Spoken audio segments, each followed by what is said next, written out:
In today's episode, I speak to Sandeep Nath about being stalked by happiness. We explore what it means to have a life out of balance and how to run a business stress-free.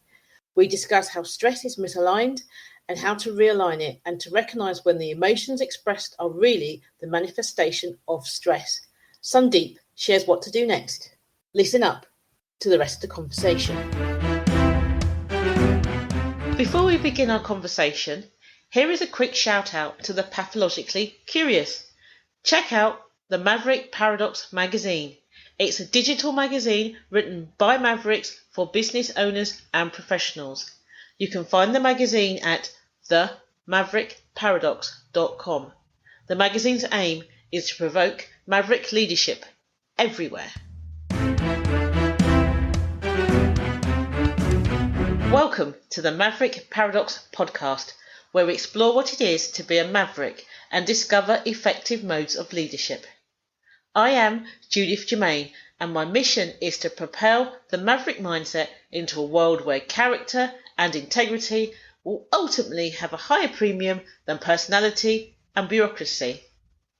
So thank you for joining me on this journey. If you would like to continue with me, then please subscribe to my podcast on iTunes, Stitcher, or one of the other popular podcast platforms. And today our guest is Sandeep Nath. Hi Sandeep, how are you? Hey, very good day to you, Judith. This is a great day for me. How's it going for you? It's going really well. My radio show, The Maverick Paradox at KLDR, went live today. So I'm very excited. So the radio show is live, and it's kind of weird to have a podcast and then have a radio show which is about defining what it's like to be a maverick leader. So it's a little bit different from this one. So yeah, I'm really good actually, having listened to it. It just feels good. Very good. A lot of happiness, a lot to handle. It is. I'm bit more busier now, but it's all good. So before we start with you, tell us who you are, Sandeep. Okay, let's see. I have been an entrepreneur for the largest part of my life, and I believe I still am. But I am kind of a corporate retiree. I moved away from the corporate world when I found that as a consultant, I was running a consulting company. We had a lot of multinational clients, and I found that most of them were creating more problems than they were solving for the world. So that kind of disturbed me. And I decided that I will probably find answers up there in the Himalayas. So I headed out to the monasteries and learned a lot from Tibetan lamas, came down, worked in villages for about 6 years, and then have kind of moved in the space of energy studies, energy practices, and making people healthier, happier, and in harmony, thanks to ancient Oriental wisdom. So that's kind of what I do now. I'm an author, speaker, and coach, and I am still an entrepreneur in a sense, because now I'm running a movement called renewalism. And we'll probably talk about that a little down your show. But renewalism.com is where it's at. That's what I'm doing these days. Wow, that is very busy. I love the fact that you decided to go up a mountain. I mean, a lot of people go up mountains for kind of spiritual awareness and religious meaning, don't they? Yeah, I think that seems to be a tried and tested way for people to move into spirituality. Especially Westerners, they love to come to the Himalayas and then they go back changed. But, I don't think that the act of being in the Himalayas is what does it.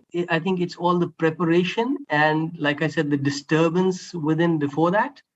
That's what really pushes the envelope and gets you prepared for getting something out of all these monasteries and stuff. Oh, I see. So you think it's the expectation because you've gone, right, I'm not happy with whatever it is. I need to find whatever that is. So you prepare, you pack, you mentally let go of some of the stuff. And it's that process that makes you open to change. Yes, Judith, let me put it this way, that in our world, as we run our businesses, as we are entrepreneurs running enterprises, small or large, mine was small, but I had about 20 people working for me. But it came to a point where I was wondering, are these people working for me or am I working for them? Because they're the ones who got their salary first. I was the one who got the money last. I was the one who was running like a dog, building relationships, networking, this and that, and having a life out of balance. I mean, whatever you want to classify under the category of stress, I had it. It was relationship stress, it was financial stress, it was whatever category you want to put. And to top that, like I said, I was disturbed by the problems that we seem to be creating about human consciousness. Like working with business process outsourcing companies, large ones, I was wondering whether we are running these hundreds of thousands of kids into something quite robotic. They're working like automatons, and that too against the biorhythm. Is that where the future of humanity goes? I mean, is that what the generation is headed into? And also with clients in consumer goods, I mean, is it right to just open a packet and shove stuff down? It doesn't seem commonsensically right, but here we are promoting this kind of culture, and that sort of made me wonder whether we are doing the right thing. So to come back to that, we are in an entrepreneurial world generally chasing stuff and possibly running around in circles because the chase is of that nature. But if we stop chasing, then we have an opportunity.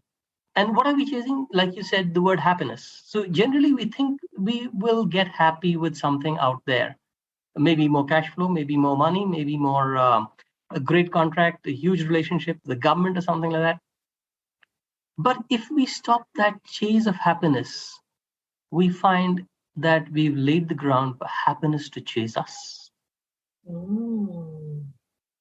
I like that. That was awesome. I experienced that. And that makes you so stress-free, I tell you. Isn't that an interesting concept, being stalked by happiness? Stalked. I know you didn't actually say that, but that's what the image in my head, that you're someone standing there and you've got like a leopard or something, you can see the eyes and that, but that's representing happiness just waiting to get you. Absolutely. Cool. Absolutely. Like it's like, you get into this podcast with this person who's in the top 1% of podcasts all over the world. And I'm talking about yours, obviously. Oh, in that case, it's the top 10%. She poses some questions to you, and instead of getting stressed about them, you find that whatever it was makes you laugh. Yeah, you've been stalked by happiness, for God's sake. Yeah, hopefully I'm not very stressy on these podcasts.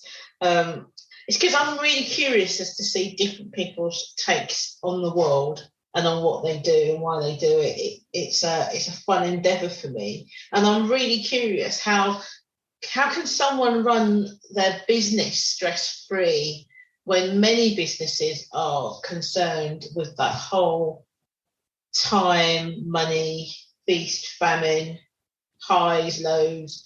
It almost seems binary, especially in those early years, and those early years tend to be a lot longer than like 2 or 3. Right. So 15 years ago, I analyzed that. I started my analysis, let's say, and I analyzed 2 kinds of people. One were those billionaires, and their companies were about 20,000 times the size of my company, and they obviously had more than 20,000 times the number of employees I had. And I said that if that's the case, they probably have 20,000 times the amount of stress I have, and that's not humanly handleable. So obviously they know something that I don't know. And the other type of people I studied were these spiritual masters. And I don't mean spiritual masters as in, I'm talking about people like Gandhi or Nelson Mandela or Mother Teresa, not just Sri Ravi Shankar or the Pope. But all these people hold huge responsibility. And speaking of stress, let's say physical stress at a basic level, you see Mother Teresa, she walks into any place that's infested with people who are carrying something extremely contagious, and she has no stress about it, and it doesn't affect her either. So it's the same on all three planes: physical, mental, and spiritual. You just get stress free when you're operating at a certain vibration, which is of these kind of people, both sets. And so as I went through my exploration with Vedic masters and masters from the Orient, China, Japan, and Tibet, I found that they knew things that we are not taught, and we are not conditioned for, and we have forgotten, because we've always known these things, but we've forgotten to bring them in our current social and educational conditioning. Mm-hmm. So bringing that back is kind of a mission of mine, bringing ancient Oriental wisdom back to the corporate workplace in organizations as small as people with organizations with 20 people, but putting that together with certain formulas, certain metrics, because I am a man of metrics, being an engineer and a management graduate. Those things, they just dog you around on your life, the analytical portion of you. So I'm very keen, and that's what renewalism really is about. It's about renewing your organization, and it's at a people, purpose, and process level.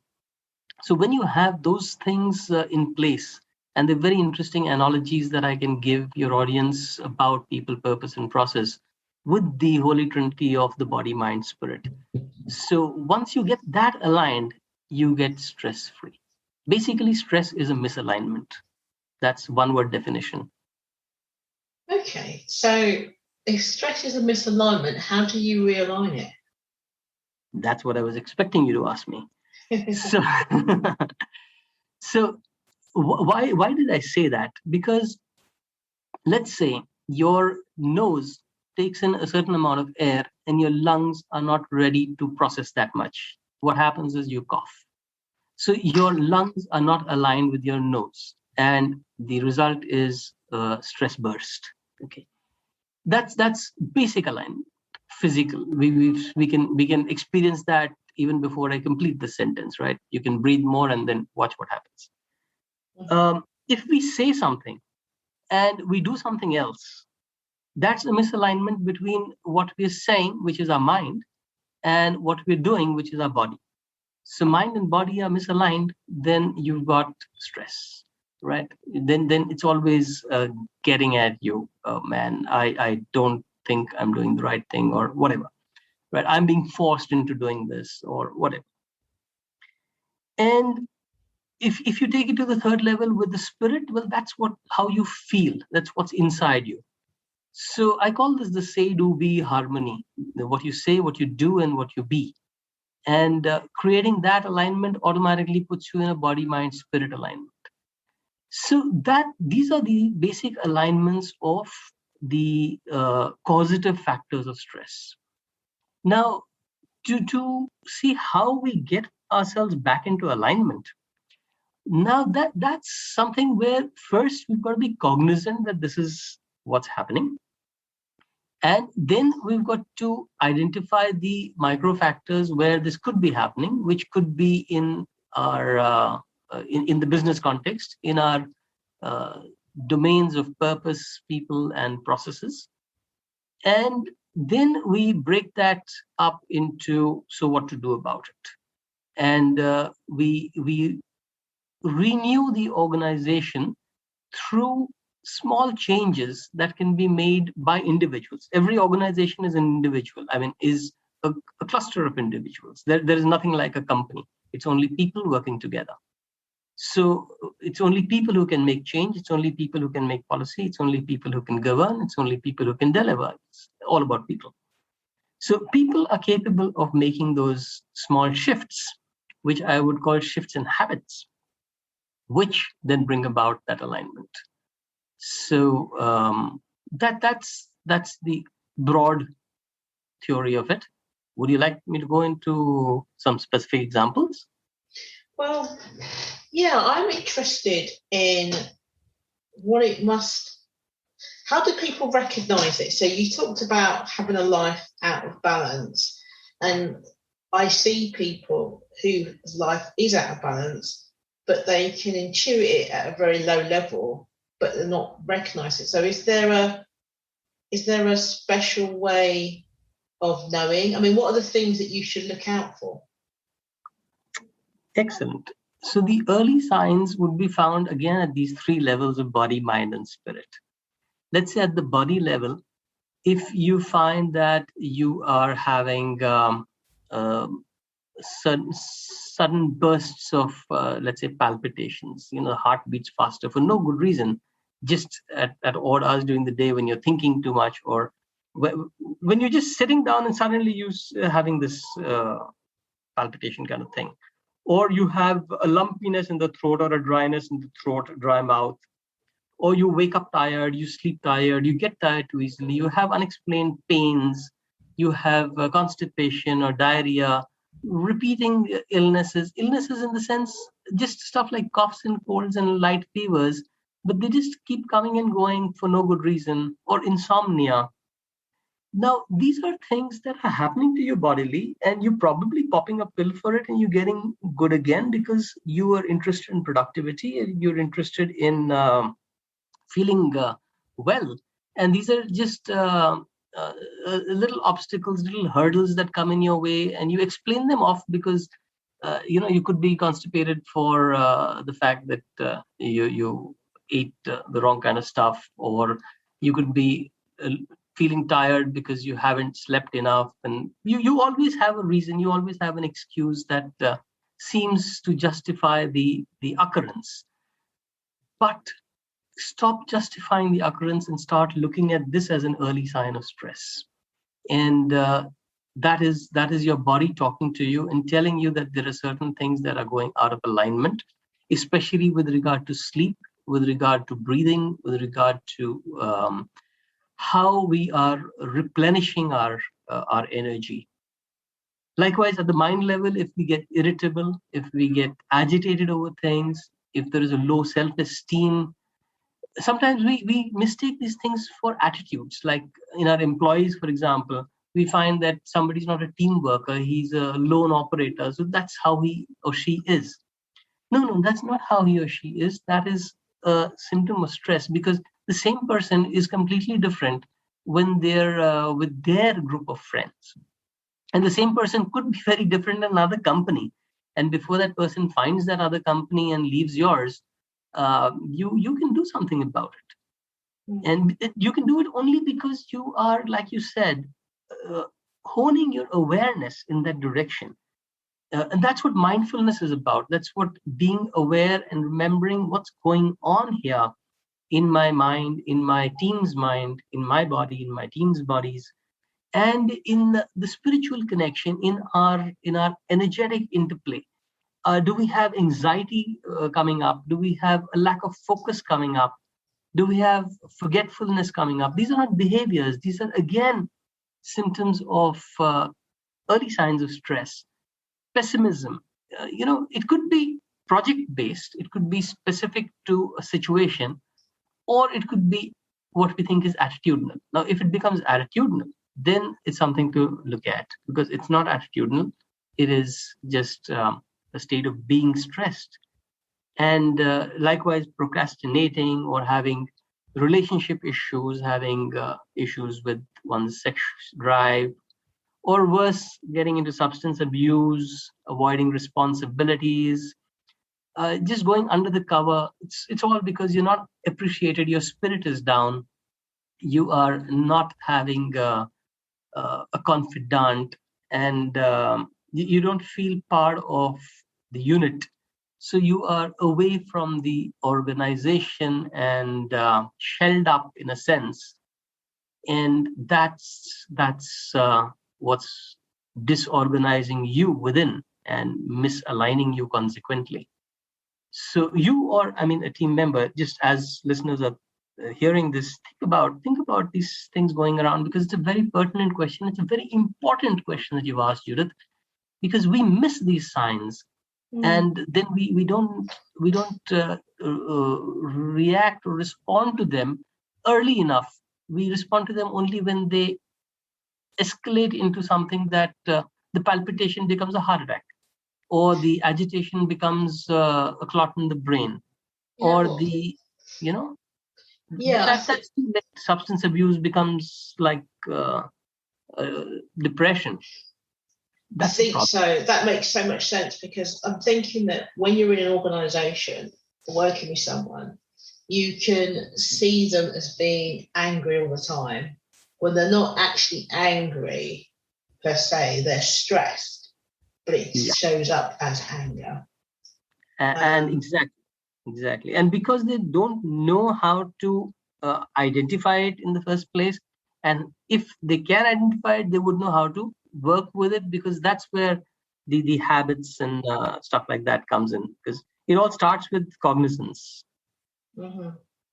So apart from being aware that you're stressed, what are the things, so people are listening now and they're running their own business and they're really sort of stressed, what are the steps that they can move into so that they can run their business without the stress? Yeah, so the first thing to understand for that is that we must admit to it. We must not be in denial. Why are we in denial? That's an interesting thing to understand. You see, stress, if we go back a few thousand years when we were still in caves, we would get stressed when an elephant showed up in front of our cave, right? And that was because the classical definition of stress from stress.org is that when the demands appear larger than the resources. So the elephant is demanding a lot more than we are capable of. And so now these elephants and these demands appear larger when the phone rings every 10 minutes, or every time it rings, it's stressful. And that thing that used to happen once in 10 days is now happening every 10 minutes. So the human body and our mind, body, spirit systems have not changed very much in 10,000 years. But thanks to technologies, thanks to industrialization, a lot has changed in our response times. And that is the reason why we get out of balance so quickly. So now that we understand that this is what is causing it, we can be looking at how to I will. This is not to brag or direct people in any direction, but there is a concept of the stress matrix that I have evolved over the last couple of years with all the studies that I've done. And this stress matrix is what identifies the balance or lack of balance and exactly where you are through a personal stress diagnostic test. And there is also an organizational stress diagnostic, so that you can know how stressed your organization is and therefore work according to that. So I have details about the stress matrix at sandeepnath.com/metrics. But where I'm taking this discussion to is, I would like people to check out the symptoms of stress in that page, on the stress matrix page, pretty much what I told you, and then see how they relate with it on their in their own lives, and how that would then help them, in spite of these changed response times, in spite of these higher expectations, how they could get into what I call absolute alignment, get into that alignment without having to consult with anybody. Because the first thing, like I said, is we got to admit it, then we're in a position to do something about it. And doing something usually involves talking with people. And that's where our ego comes in the way, because our ego doesn't want to accept that there is some problem which is bigger than us. So, we don't want to accept the elephants. We just want to turn around and look on the other side, and we see the cave, and the cave is nice and dark and there are no elephants there. And then we get trampled over. So we are in denial just because we're looking the other way. But that doesn't make the elephant go away. So here's a question for you, Sandeep. So I know you do a lot of stuff around the well-being and the happier stage, and I know you know quite a lot about qigong and stuff. How does that ancient wisdom relate to modern business challenges? Well, so you mentioned qigong, right? That's for the benefit of viewers. Let me explain that a little because it's a word very few people catch. It's an ancient energy practice of qi is life force energy and gang is to work with. So just the word qigong itself means working with energy. Now, when you work with energy, what happens is that you are working with the spirit. And so, like Einstein says, you cannot solve a problem at the same level of thinking that created the problem. So if it's a body problem, you can probably solve it with the mind. That's what psychotherapy and stuff like that is about. That's what affirmations are about. That's what even meditation and yoga are about. The mind over matter, over the body. But when it's a mind problem, it's depression or it's an emotional problem, then we don't have a solution because we haven't learned how to tap spirit.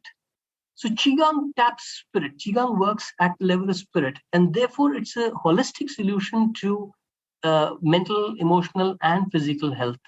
And it's a habit of working with energy that actually gives you a cleansing on a day-to-day basis. So I've got a program called Business Qigong, which is a 20-minute routine that anybody can follow. I do it every day. And it cleanses us from within. So it's like an internal bath. Like we see ads on TV with all those animated germs under our armpits and in our teeth, and that's why we brush our teeth and clean our. Well, there are no animated contamination germs of what's happening inside us. So too bad, but we do have all those contaminations. See, we get contaminated by people's opinions. We get contaminated when things don't go our way. We get contaminated when we project fears about the coronavirus or this or that, or projects not working out. And all those contaminations get us from inside. And unless we're having a bath, we are doing disservice to our optimal health. Okay. So that's how qigong works in this context. Okay, that's good. So who asks for that? What kind of organisations want business qigong? Sorry, I missed that. What kind of organization? What kind of business wants that? Who's asking you to do it? What type of businesses are they? Well, this is something that is a little advanced in the sense that it takes a commitment of 20 minutes and a formation of habit, but it's not difficult because it's the formation of a habit, just like how we formed the habit of having a bath. It didn't take us more than 2-3 days to form that habit. It served us since whatever your age is -2. So you've been having a bath since then. But because it is something that involves actually doing something as a routine, it's not something that happens at an organizational, at least it's not started happening for me at an organizational level. I know that there are organizations in China where this whole thing evolved, and they are still integrating their Western medicine practices with traditional Chinese medicine. And so even in hospitals, they use qigong practices for healing and faster convalescence and stuff like that. But I'm not too sure even in China if businesses have adopted it as a regimen. But that's what renewalism is about. So for me, I have been teaching this and doing workshops across 4 continents till 2020. In fact, the last one was in February. And it's been mostly to people directly, professionals and entrepreneurs directly. And now I have video-based programs to do it. So again, people are welcome to contact me and get to do it. Because I offer the entire transfer of technology over video-based instruction, and it's for individuals to do. What we do with organizations, of any size, even 10 people and up to a few thousand people, is that we start smaller. We start with short sessions to bring people together for 10 minutes a day. So they have a renewalism break, so to say. And at 4 o'clock in the evening, everybody across their business units, which could be geographically anywhere, come together at the 4 p.m. time. Let's say it's fixed on UTC, and spend 15 minutes together in a certain energy habit. It could be in gratitude. It could be in mindfulness. It could be in visualization. It could be in sound healing. And just by doing so, they start working with energy. Remember, I told you qigong means energy work. So doing a routine then would come as a consequence with all of these people attending. But getting started with a conscious 10-minute break just to get together on energy and on getting spirit together, on reprogramming how we think of our physicality and mentality, and aligning that with our spirituality. And I don't mean spirituality in any religious sense. It's just that we are all energy, and therefore, when I talk about spirit, it is the energy manifestation. It's the E is equal to mc square. All matter is energy, so we are all energy. We are all atoms. And getting that alignment started in just 10 minutes a day is what I'd recommend for organizations. And then, of course, for individuals who are slightly higher or faster on the learning curve, they would move into doing the qigong practices as a group or as individuals. And like I said, they could do it through video-based instruction, then get onto Zoom calls and practice together and stuff like that. So that's what I envisage in the future as renewalism rolls out, because that's a definite way of renewing the people part of the organization forever.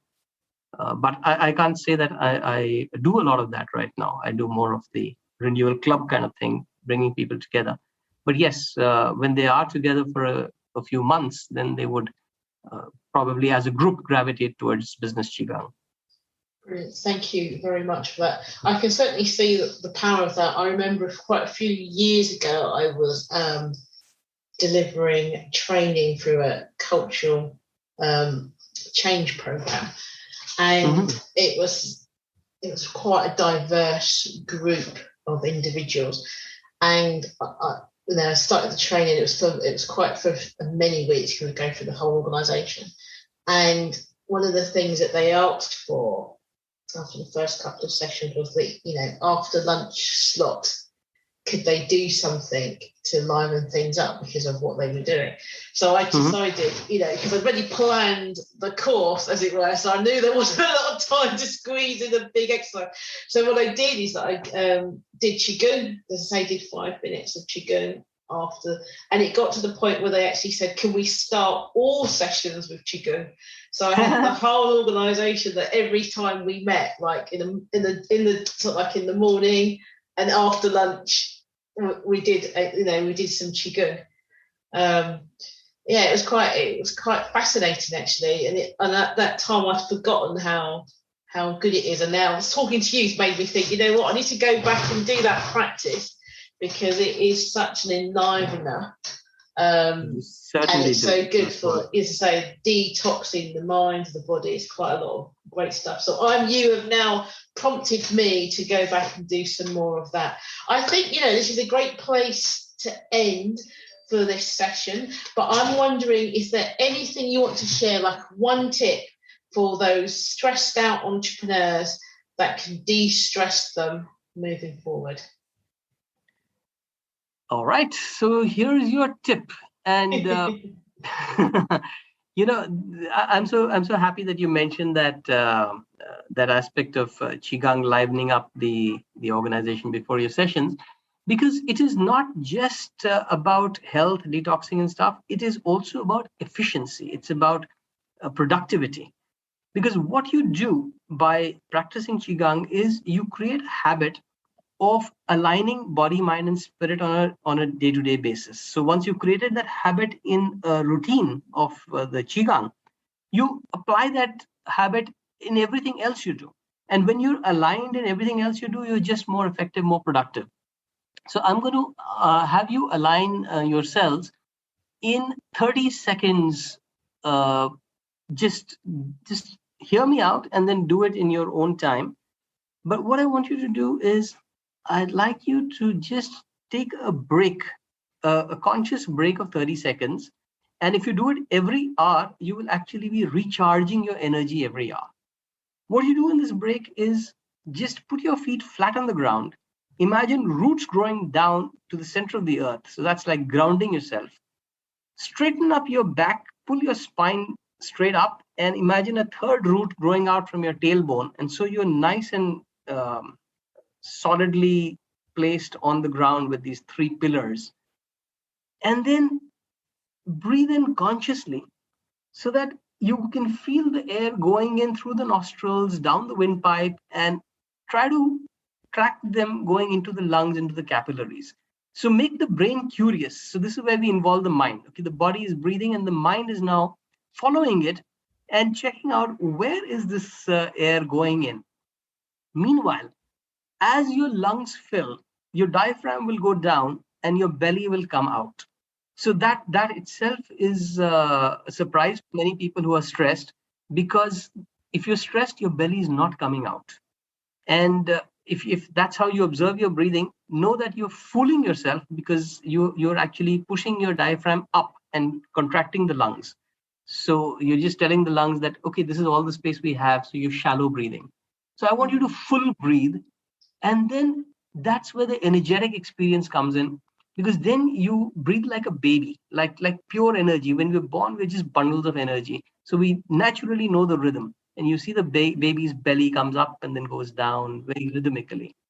Do this 3 times slowly, like 5 seconds in, 5 seconds out is 10 seconds, 3 such breaths, 30 seconds. Do this coordination, conscious coordination of respiration, movements, and energy. And you will find yourself in a different state of calm. And do it every hour, and you keep regenerating that calm. So altogether, you do it like 30 seconds into 10, 300 seconds a day, 5 minutes a day. And that is much more powerful than any meditative routine you'd probably ever do, because you're in complete control of your thoughts at this point in time, because it's just 3 breaths and you're controlling where your thoughts go. You are driving the monkey mind to go into the capillaries. And you just might discover what the ancients discovered about their energy channels and whatever. So I hope that for you. Brilliant. This is fantastic. So thank you so much for coming in and sharing a different way of thinking in terms of stress and how to run a business. So that's good. We like different ways of thinking. Will you come back again, Sandeep, if we find something else to talk about? I would love to. I love the word maverick, and I think I am one myself. And these are maverick ideas. I'd like, if you're listening, go over to renewalism.com and read through what I think is a completely different way of taking charge of this planet. And write to me. Let me know what you think. Brilliant. Thank you so much. Thank you. Thanks, Judith. Thank you once again for tuning into the Maverick Paradox podcast. I hope you have enjoyed listening to my conversation with Sandeep as much as I enjoyed having it. At the Maverick Paradox, we improve your impact and influence by enabling you to effectively strategize, innovate, and execute. To find out more, contact us at judith@maverickparadox.com. Judith Germain is the leading authority on Maverick leadership, an author, speaker, consultant, mentor, and trainer. She is the founder of the Maverick Paradox, specializing in Maverick leadership and enabling individuals, business owners, and organizations to improve their impact and influence. She is also HR Zone's leadership columnist, and her expert opinion has appeared in national, international, and trade press. The Maverick Paradox supports organizations to enhance their leadership capability and business owners to develop and grow their business. Judith is a business mentor and chartered fellow of the Chartered Institute of Personnel and Development, with over 20 years senior, strategic and operational experience in HR. She's also the editor and founder of the Maverick Paradox, and can be found at maverickparadox.co.uk and the Maverick Paradox magazine at themaverickparadox.com.